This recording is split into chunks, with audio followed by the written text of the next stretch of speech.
Hello dear students, welcome to today's class. So today we are going to look at this poem Fire and Ice by Robert Frost.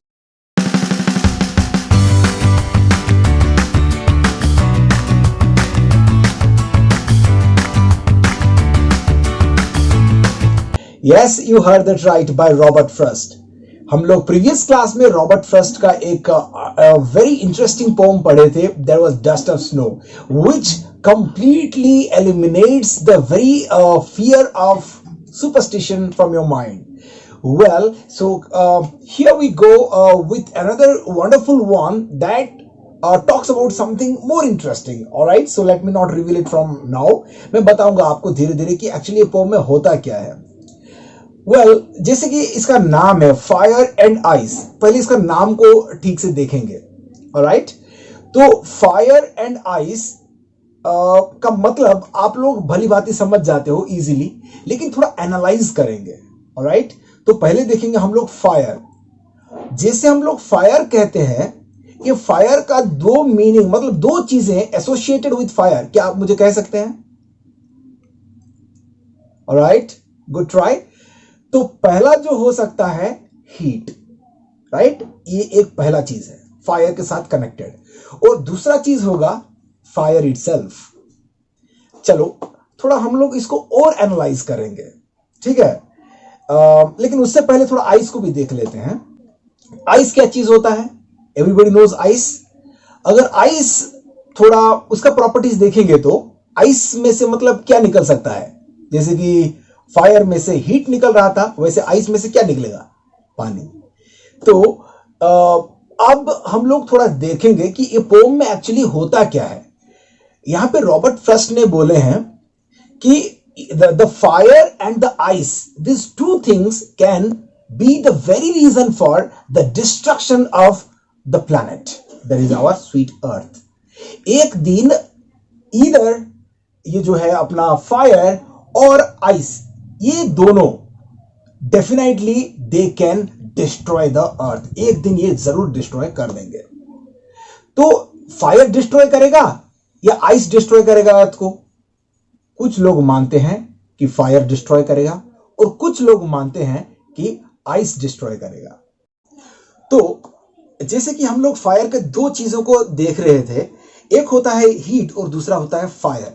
तो heat के बारे में अगर हम लोग बात करेंगे तो हीट कैसे अर्थ को डिस्ट्रॉय कर सकता है? कोई गेस? Global warming. तो ग्लोबल वार्मिंग जो है वो हीट के साथ कनेक्टेड है. The next thing is fire. You know recently Australia में कितना मतलब जंगल में आग लग गया था, and because of that millions of animals perished, मतलब मर गए बहुत सारे animals. So fire can very well serve as the reason for destruction of the earth, and at the same time, और अपना ये जो है अपना heat, global warming, this can also destroy the earth, and I'm sure you will agree with me. Now moving on to the other point, that is ice. Ice से बनता है, मैं बताया था आप लोगों को, water. और ये जो water है, ये water कैसे destroy कर सकता है earth का? Have you ever seen the violent face of water? Definitely. तो अर्थ में जो मतलब पानी है, अगर आप लोग पानी को देखोगे, अर्थ को अगर हम लोग 4 पार्ट्स में डिवाइड करेंगे तो इसका 3 पार्ट्स जो होता है that is only water, and इसका एक जो पार्ट रह गया that is land. So in case थोड़ा ये 3 पार्ट्स का मूड बिगड़ जाता है तो ये दूसरा जो एक बचा है पार्ट, इसको पूरा डुबो के रख देंगे. Tsunami, it can destroy the earth. Flood, you know, class 9 में हम लोग पढ़े थे, weather in the storm in Assam. तो ये जो चीजें हैं, पानी भी इक्वली अर्थ को डैमेज कर सकता है. ऑलराइट, तो हम लोग देख लिए कि फायर किस तरह से अर्थ को डैमेज कर सकता है, डिस्ट्रॉय कर सकता है, एंड हम लोग ये भी देख लिए कि आइस किस तरह से अर्थ को डिस्ट्रॉय कर सकता है. तो देखो हम लोग देख रहे थे कि ये फायर एंड आइस का literal meaning. Alright, literal meaning का मतलब होता है जब हम एक वर्ड का जो मीनिंग होता है उसी के हिसाब से उसी वर्ड को समझते हैं, उसको कहते हैं लिटरल मीनिंग. मेरा मतलब जैसे कि फायर का मतलब फायर ही है और आइस का मतलब आइस ही है, इसको कहते हैं हम लोग लिटरल मीनिंग। और अभी हम लोग इसके ऊपर जो मीनिंग है उसको देखेंगे, that is called figurative meaning. क्या है? Figurative meaning. तो फिगरेटिव मीनिंग में क्या होता है, यहां पे फायर का मतलब आग वाला फायर नहीं होता, फायर का मतलब फायर नहीं होता, यहां पे फायर का मतलब होता है डिजायर, ग्रीड, ठीक है, जो लालच जिसको कहते हैं, इसको कहते हैं, मतलब fire here stands for that greed, that लालच। Alright, and then coming down to the next word, that is ice. Ice कैसा रहता है, like how does it feel, hot और cold? Naturally it feels cold. अभी आप लोग सुने हैं कि नहीं, इससे पहले मुझे तो पता नहीं, लेकिन कोल्ड हम लोग इंसान को भी कहते हैं। कैसे? अगर कोई इंसान बहुत ही क्रूएल है, ठीक है, बहुत ही क्रूएल है, तो we can also call him he is a cold blooded man. किसी के लिए भी उसके अंदर जो है, मतलब there is no sympathy, right? So जो इंसान क्रूएल होता है उसके लिए लोगों का कैसा भावना आता है? डेफिनेटली हेट्रेड, ठीक है। तो लोग उस इंसान को पसंद नहीं करते हैं। तो यहां पे हम लोग देखेंगे तो फायर स्टैंड्स फॉर डिजायर और ग्रीड, लालच, और ice stands for cold, that is hatred. Alright, तो अभी हम लोग इस पोएम को थोड़ा क्लोजली समझेंगे। रॉबर्ट फ्रॉस्ट है, मतलब उनको अंडरएस्टिमेट करना नहीं चाहिए। बहुत ही छोटे छोटे लाइंस में बड़ी बड़ी बातें करते जाते हैं। शक्तिमान में आप लोग सुने होंगे, छोटी छोटी मगर बड़ी बातें, तो यही होने जा रहा है यहां पे भी। सुनिए, तो क्या आप लोग मुझे कह सकते हैं कि ये जो ग्रीड होता है इंसान का, जो इसका अंदर जो फायर होता है, ठीक है, लालच जो होता है, क्या वो इंसान को डिस्ट्रॉय कर सकता है? डेफिनेटली कर सकता है। क्यों नहीं कर सकता है? आप लोग सोचिए, आप लोग ये मूवी देखे होंगे बाहुबली, इसमें कटप्पा ने बाहुबली को क्यों मारा? इसको कहने के लिए ही पूरा एकदम 1 साल ऐसे घुमा दिए थे। बल्लाल देव जो है, ठीक है, तो ये इंसान किसी को भी नहीं छोड़ा, अपने मां को भी मार डाला, मतलब हर किसी को मतलब मौत दे दिया। किस चीज के लिए?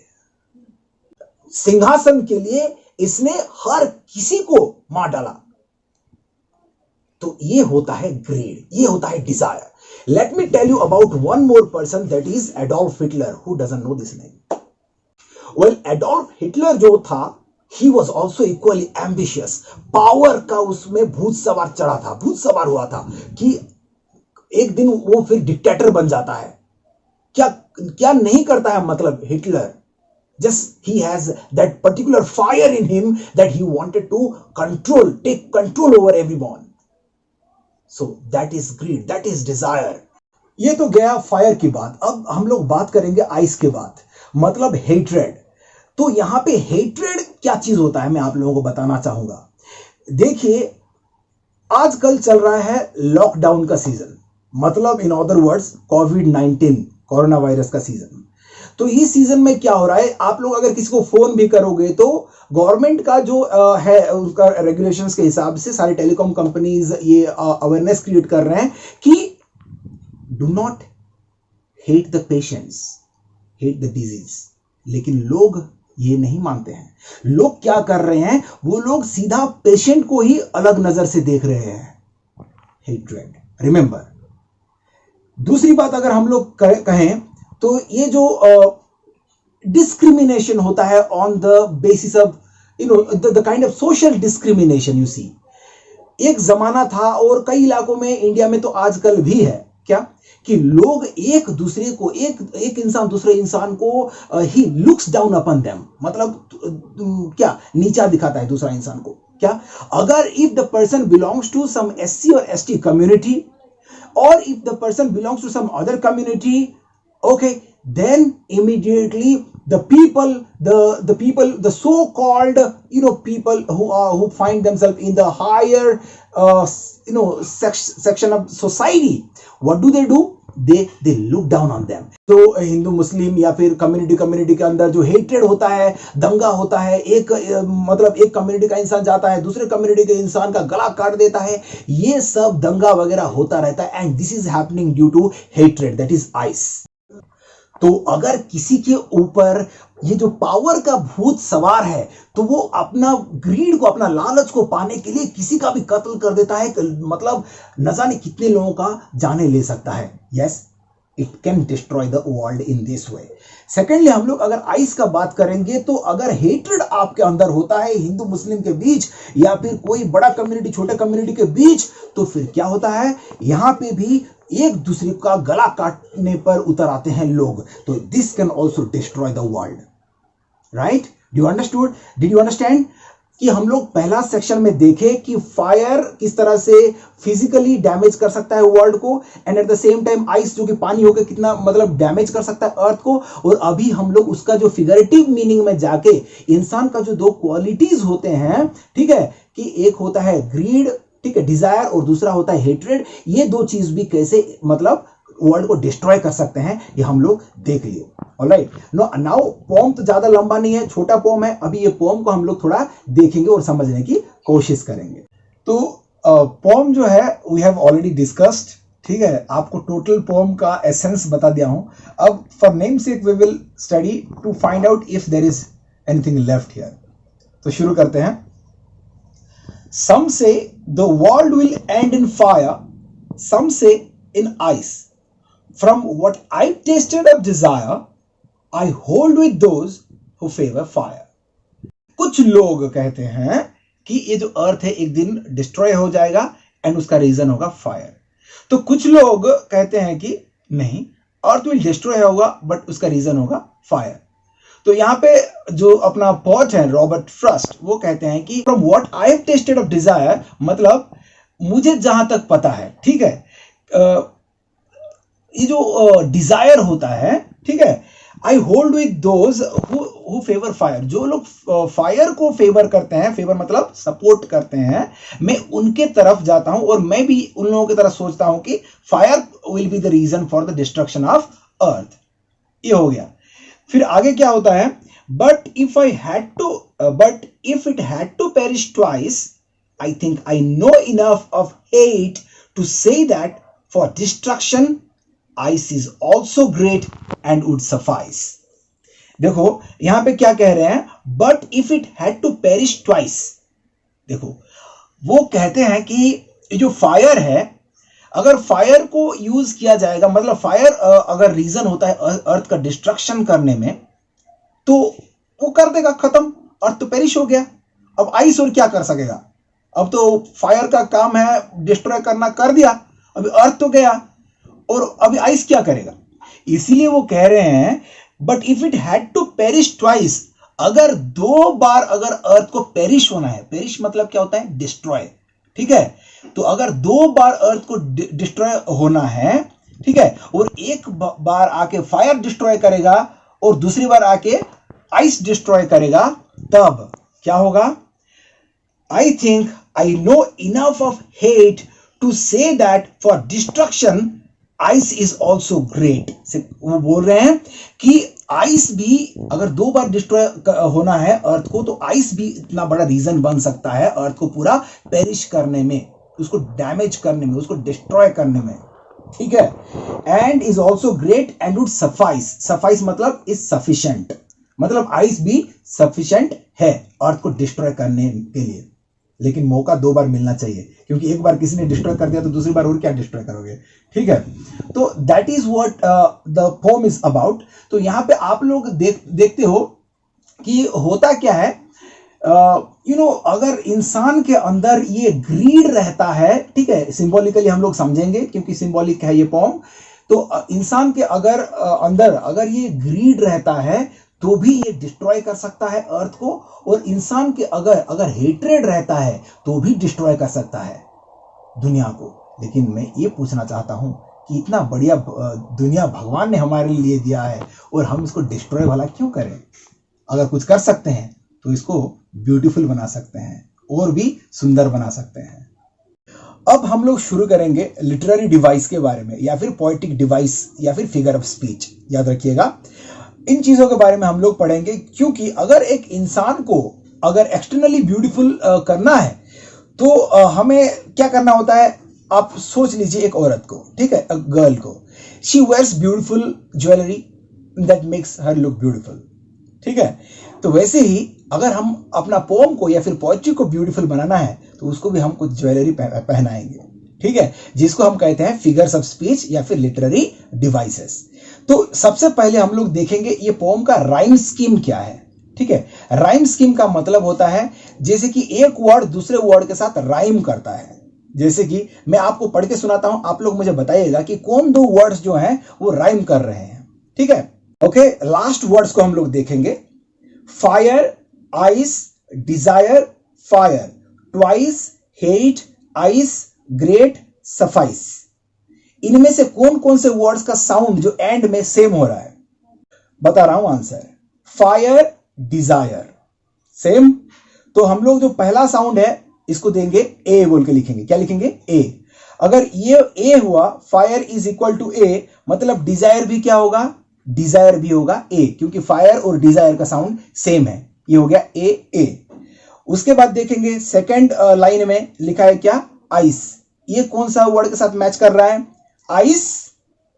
ये किसी के साथ मैच नहीं कर रहा है, तो हम लोग यहां पे क्या लिख देंगे? आइस के लिए हम लोग लिखेंगे बी। क्या लिखेंगे? बी।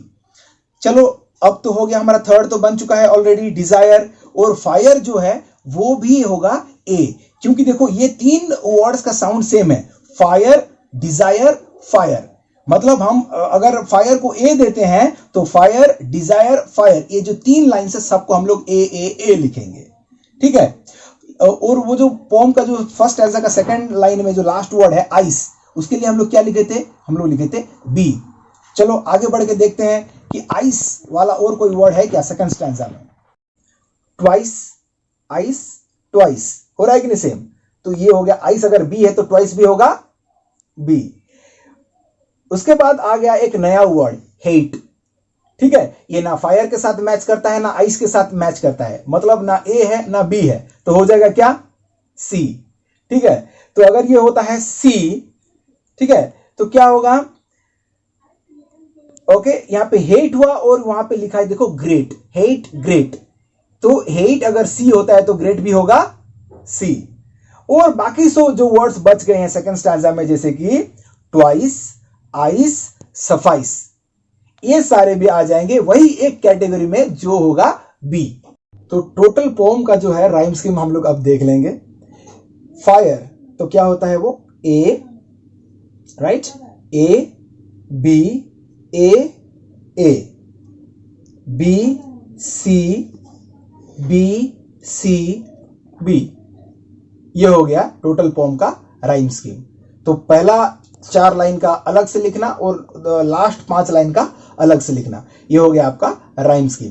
नेक्स्ट जो है अपना क्या फिगर ऑफ स्पीच, वो है एसोनेंस, ASSONANCE, एसोनेंस। ये क्या होता है? This is repetition of vowel sound, alright, in the same line, ठीक है। एक सेम लाइन में अगर वावल साउंड रिपीट होता है तो उसको बोलते हैं एसोनेंस। देखो आपको बताता हूं, ये जो लाइन है आप देखिए फर्स्ट स्टैंजा का last line, I hold with those who favour fire. यहां पे कौन सा दो वर्ड्स में वावल साउंड आ रहे हैं? Hold, those, O sound repeat हो रहा है, होल्ड, दोज, ठीक है। So that is an example of assonance. तो अब पढ़ेंगे हम लोग एलिटरेशन। एलिटरेशन मतलब आप लोगों को पता ही होगा, चंदू की चाचा ने चंदू की चाची को चंदनी गया। ओके, एनीवेज आप लोग ट्राई कर सकते हैं। Alright, let us go with one English alliteration. Alright, Betty bought a bitter butter, but the butter was too bitter. So Betty bought a bitter better butter to make the bitter butter better. Alright, तो ये हो गया। Alright, तो alliteration का ऐसा प्रयोग यहाँ पे भी है। Alliteration क्या होता है? एक consonant sound जब repeat होता है एक लाइन में, उसको कहते हैं alliteration। देखते हैं वैसा वाला कुछ है यहाँ पे। Yes, same line first stanza का last line में देखिए, I hold with those who favor fire, favor fire, favor fire। है कि नहीं alliteration? So that is an example of alliteration. चलो देखते हैं next figure of speech, anaphora. Anaphora क्या होता है? When we repeat some phrase okay in the continuing lines we call it anaphora. Alright, जैसे कि आप लोग मुझे बता सकते हैं कि कौन से जो वर्ड्स हैं रिपीट हो रहे हैं पोम में? वो है, देखिए, some say the world will end in fire, some say in ice, which is repeated. Some say. So there is where anaphora has been applied. Let's move on for the next figure of speech. Personification. आप लोगों को पढ़ाया हूं भी इससे पहले। Personification का मतलब क्या होता है? अगर किसी को हम लोग ह्यूमन का क्वालिटी देते हैं या फिर एक पर्सन का क्वालिटी देते हैं तब हम उसको कहते हैं पर्सनिफिकेशन। कोई इनएनिमेट ऑब्जेक्ट है जिसका जान नहीं है, लेकिन हम उसको ह्यूमन बीइंग का जो क्वालिटीज होता है वो देते हैं। जैसे कि आप लोग देखिए पोम में fire and ice. Fire and ice का इसका क्या उसका खुद का जान है? Is it a human being? But you see human quality has been given to it. जैसे कि फायर को डिस्ट्रॉय करने का पावर दिया गया है, आइस को डिस्ट्रॉय करने का पावर दिया गया, मतलब ह्यूमन बीइंग का जो पावर होता है वो पावर इसको दिया गया है, इनको दिया गया। किसको? The first one is fire and the other one is ice. ठीक है, सो दैट इज पर्सनिफिकेशन।